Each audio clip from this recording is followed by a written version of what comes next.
Hello, beautiful people, and welcome to another broadcast of the Living Tree Metaphysical Ministry with Reverend Alex Rutland. Today's sermon is called Awakening the Inner Light. So there's a mystery we all know, though most of us have forgotten it, all because of just convenience's sake alone. It's the mystery of light. Think of a candle in a dark room. The moment the flame is struck, the darkness retreats. Not with a fight, not with struggle, simply by the presence of light.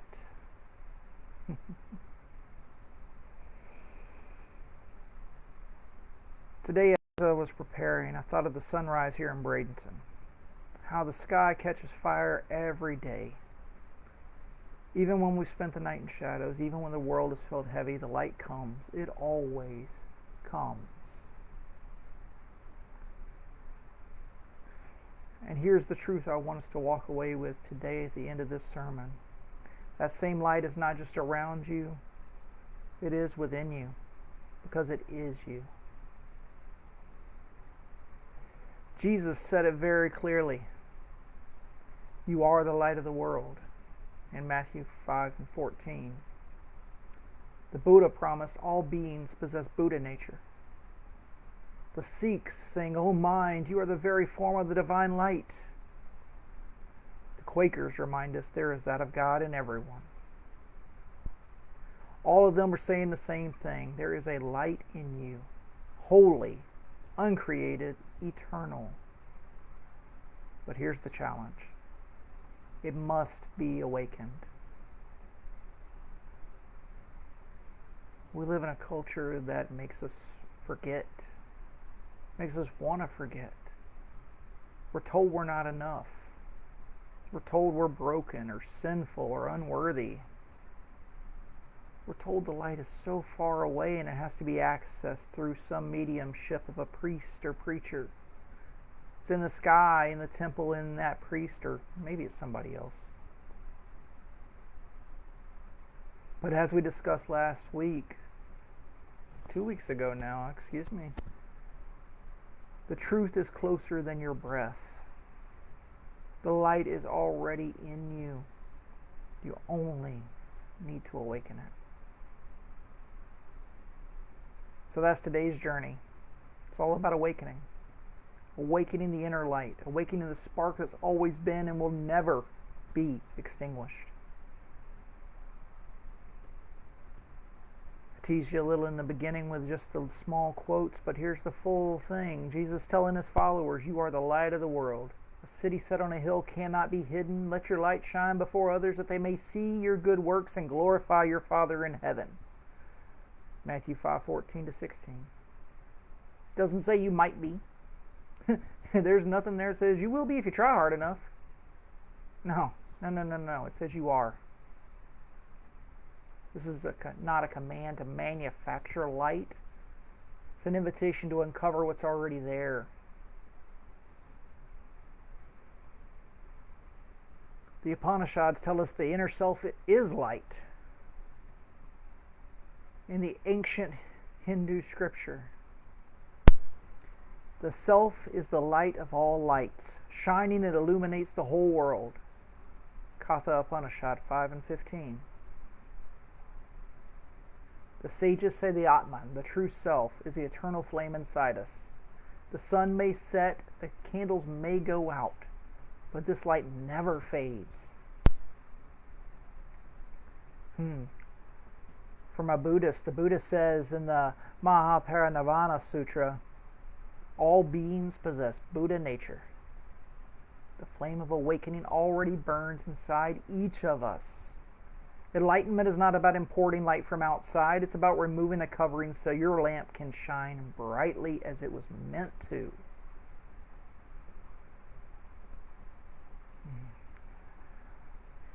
The Sikhs talk about the divine flame from the Guru Granth Sahib. O mind, you are the form of the divine light. Recognize your essence. You are not just carrying light, you are the light. The work is recognition. Dare I say, dare I challenge remembrance.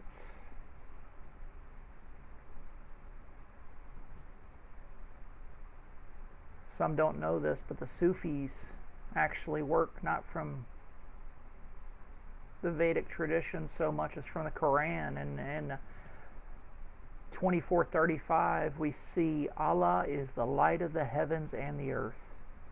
The parable of his light is as if there were a niche and within it a lamp, the lamp enclosed in glass, the glass as if it were a brilliant star. Mystics across centuries have interpreted this not only as cosmic truth but as personal truth. The lamp is the heart. The flame is God within.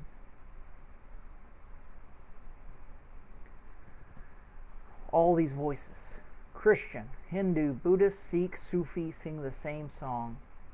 You are light.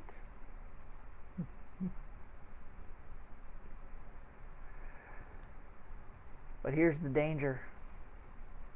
A lamp can be covered. A candle can be hidden under a bowl. The sun itself can be obscured by clouds. Not because the light went out, but because we forgot.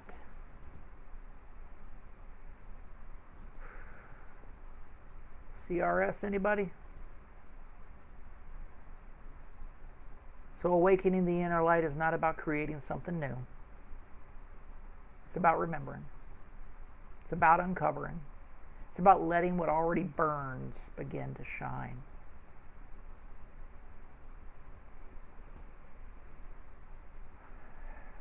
I'm reminded of an old story. Once a young boy found an old lantern in his grandfather's shed, rusted and soot-caked, forgotten. At first glance it seemed useless, but when he cleaned it, he polished the glass and trimmed the wick, poured the oil, it shone as brightly as ever. Your soul is like that lantern. Maybe it's tarnished by years, by wounds, by self-doubt itself, but the light inside has never gone out. I told you about my work with fellow veterans, and the one who told me I feel like I've lost everything. Faith, family, hope.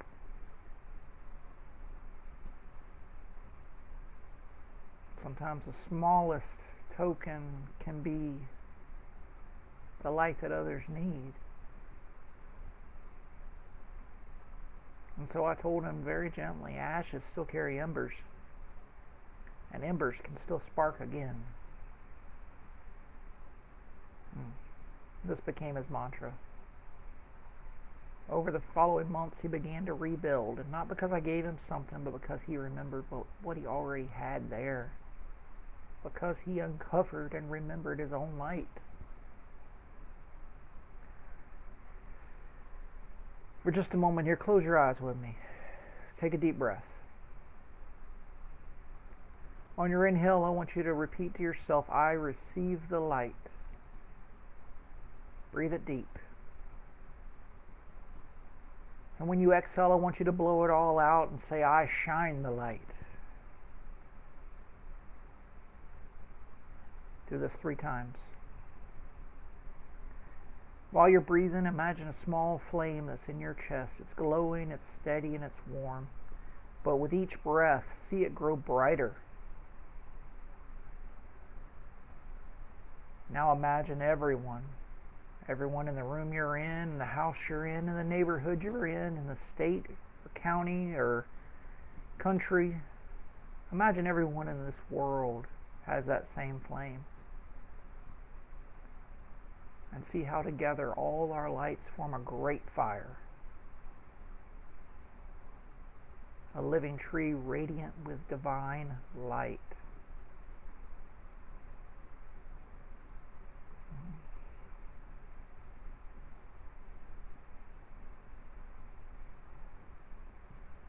Let's do a little call and response, huh?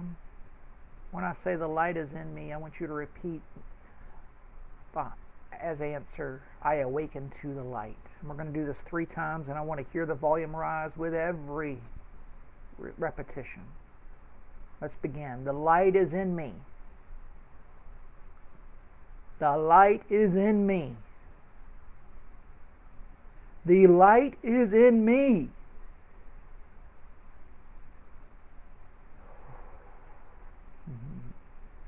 So if the light's real, if it burns in you and me and all of us, then the question becomes, how do we live it? Awakening the inner flame is not just about meditation or mystical visions. It's about daily choices. Small, ordinary moments where the light either flickers or it shines.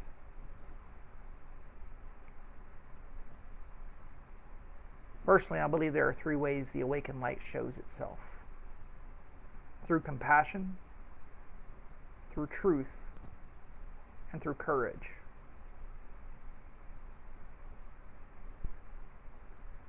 Some time ago, I was delivering mail in cold, snowy Missouri. And I came home after a 12 or 15 hour day, and I noticed my neighbor's dog was lying outside the fence. And he looked sad and forgotten. And for a moment I hesitated. It's not my problem. But then I felt it. The nudge of the light.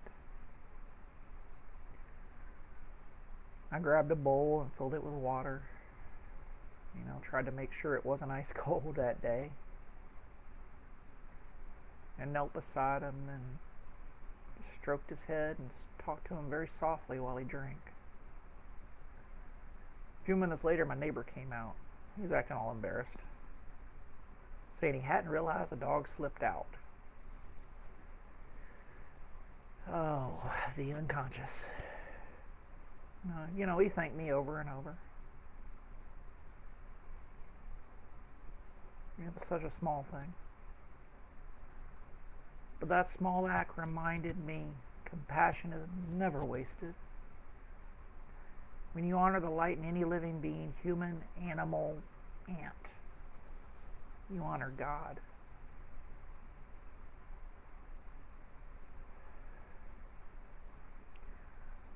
That was just a thirsty old dog, but it reminded me compassion doesn't ask, is this my responsibility? Compassion simply asks, is there light here to honor? When we let our light shine in compassion, even the smallest act becomes divine.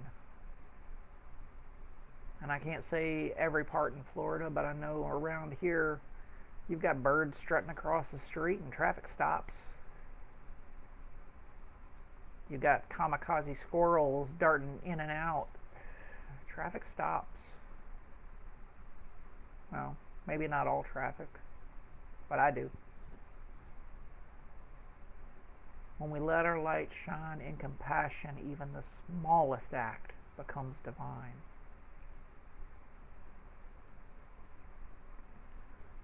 Moving on to truth. I once worked with a coaching client who told me, I just want to make everybody else happy. And as she said this, I could see her light flickering, almost smothered under the weight of people pleasing. So I took a breath, said gently, I need to tell you a hard truth. Every time you betray your own soul to please others, you hide your light.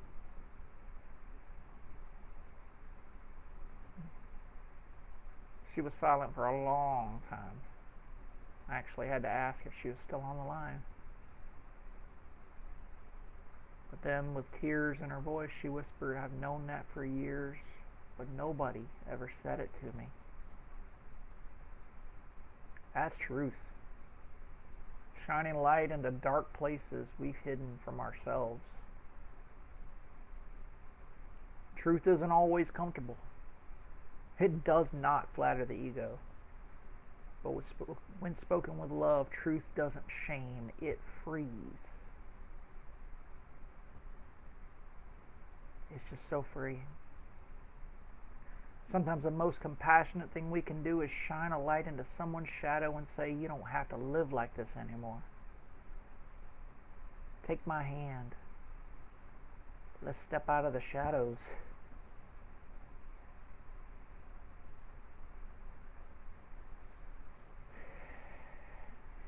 Recently, a friend was telling me about being at a vigil after a certain tragedy that recently befell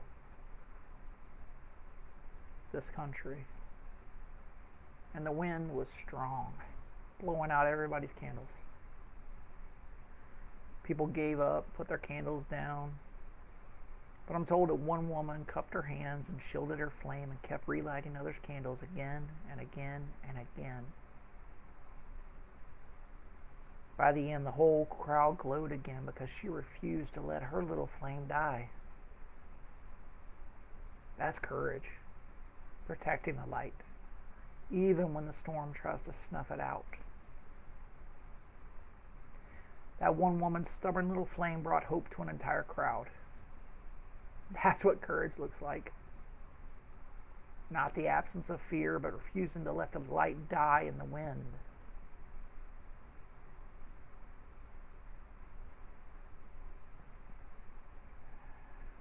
So here it is.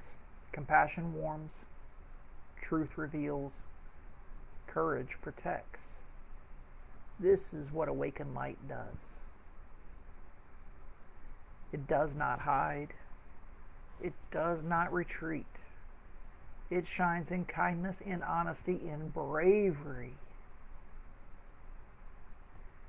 And when you live this way, you're not just awakening your own flame, you're awakening the living tree, the great fire of humanity, one spark at a time.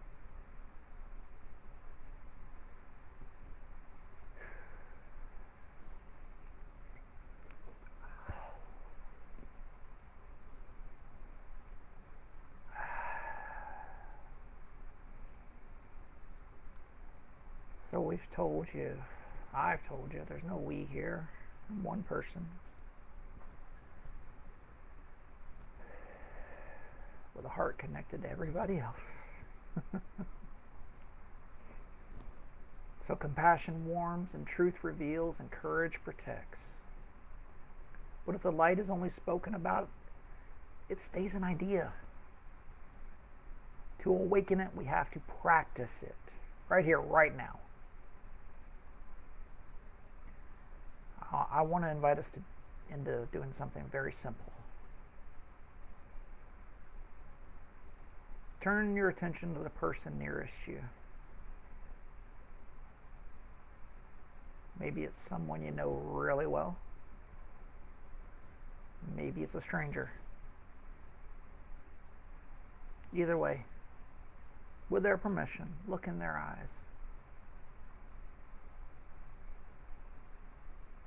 At first, you'll notice the surface, their hair, their clothes, the little details of their face.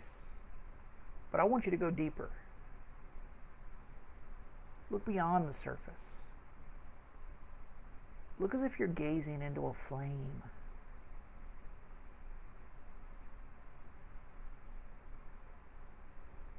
Now silently, in your own heart, repeat these words.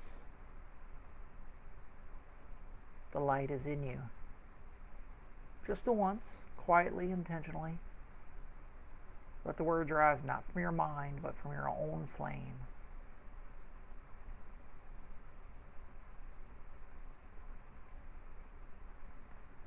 And now, if you feel comfortable, I invite you to actually say it out loud. Turn to your partner. Look deep in their eyes and softly say to them, I see your light.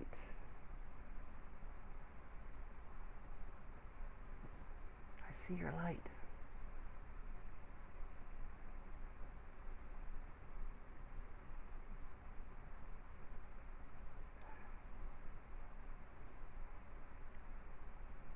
How did that feel? For some of you, it may have felt real easy and natural and just felt good. For others, though, Maybe it was awkward or vulnerable or just uncomfortable. But let me tell you something. That's the point. The light is not just awakened in silence, not just in meditation. It's awakened in relationship. It's the act of seeing and being seen.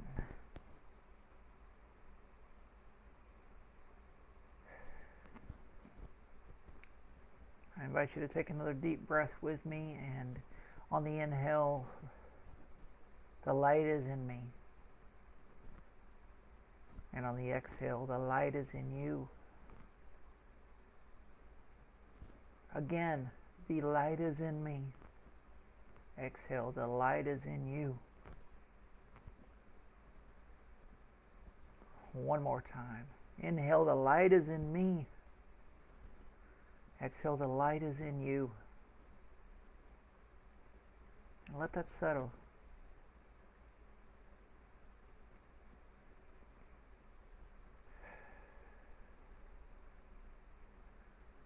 Now that we've looked into each other's eyes and named the light, let us return to the story.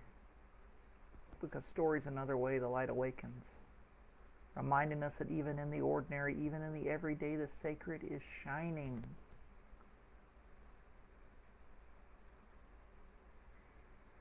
Because stories are how truth travels across centuries.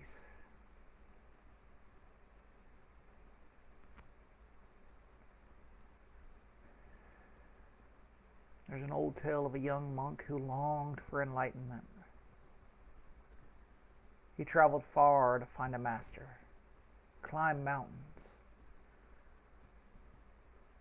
through snowy passes where the fog was so thick he couldn't even see.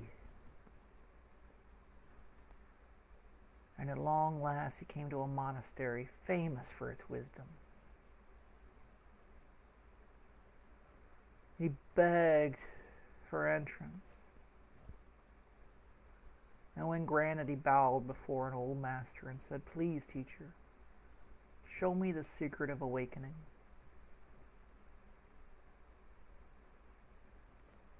That master smiled but gave no reply. Instead, he handed the young monk a lantern and told him to wait until dark. That night, when the sky turned black and the mountain path was invisible, the master led the young monk out into the courtyard. He lit the lantern and placed it in his hands. At once, the darkness retreated. The monk could see the stones on the path, the outlines of the trees, the door to the hall. Then suddenly the master blew out the flame. The monk gasped. All was dark again.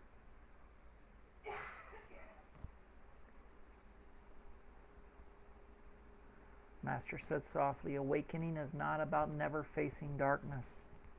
It's about learning to kindle the flame within you no matter how many times it goes out." The young monk realized then that enlightenment was not a thunderclap, not a bolt from the heavens, not a bang of Thor's hammer, but a continual practice of tending the lamp. My friends, isn't that our life? There are days when our flame feels strong, when we're full of joy and confidence and purpose, and there's nights when the winds blow and when grief or anger or fear snuffs us out.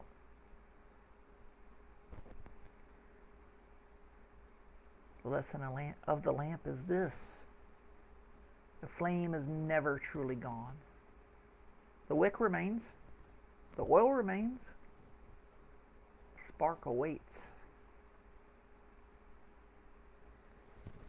Let me share a secret with you. Awakening the inner light is not a one-time event. It's a rhythm, a practice. It's a way of living. There's another version of the story, even simpler still. You want to hear it? A disciple asked his teacher, "What is enlightenment?" The teacher said, "When I eat, I eat. When I sleep, I sleep. When I walk, I walk." At first, the disciple was confused. It sounded too ordinary. But the teacher explained, "Most people eat while thinking of 1,000 other things. They sleep while their minds churn with worries. They walk without noticing the ground beneath their feet. Awakening is not about doing something extraordinary. It's about doing the ordinary with light."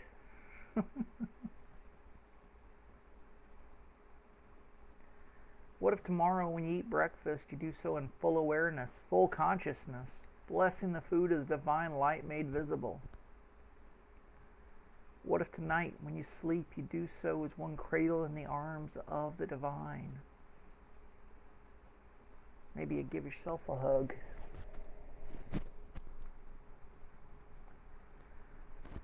What if when you walk as a living tree, rooted and radiant? That's awakening. That, my friends, is enlightenment. That is the lamp relit every day.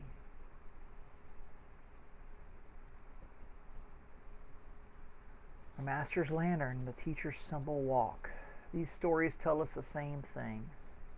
You already carry the wick. You already carry the oil. You already carry the spark. The light is not something to earn. It's something to awaken again and again, and sometimes again and again and again.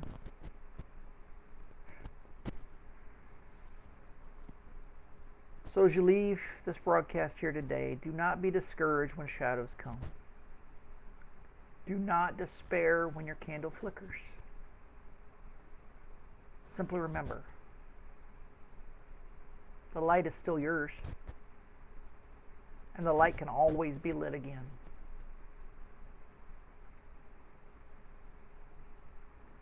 And so we come to the close of our time. Let's gather the flame we've tended, the flame we've seen in ourselves and one another and in story and in silence, and let us carry that flame into blessing.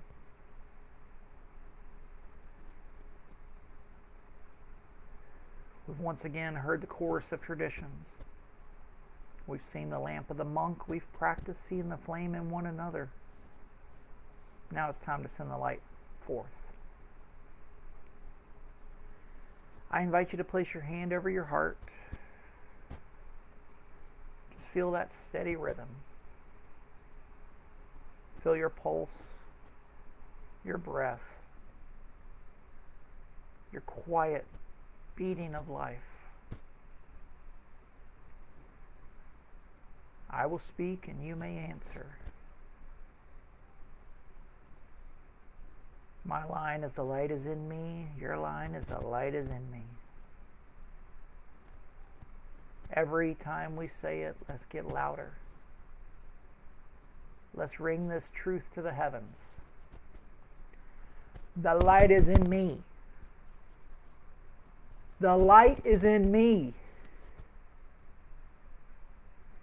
The light is in me. Together we shine.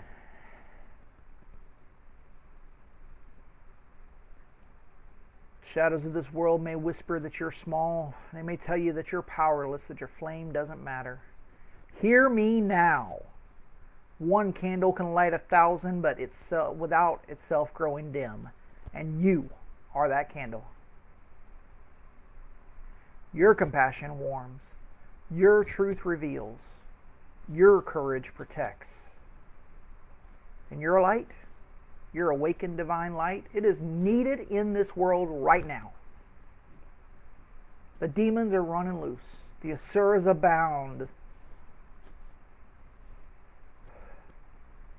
So may you go forth this week not as seekers of light, but as bearers of light. May you remember to kindle the flame within whenever the night grows long. May you let your flame shine into the eyes of strangers, into the cracks of injustice, and into the weary corners of your own heart. And may your light join with others until this community, this city, this state, this country, this world itself glows with awakening. The lamp's been placed in your hands. Guard it. Feed it. Shine it. And know this. You're not only carrying the light, you are the light. Amen. Skull. And so it is.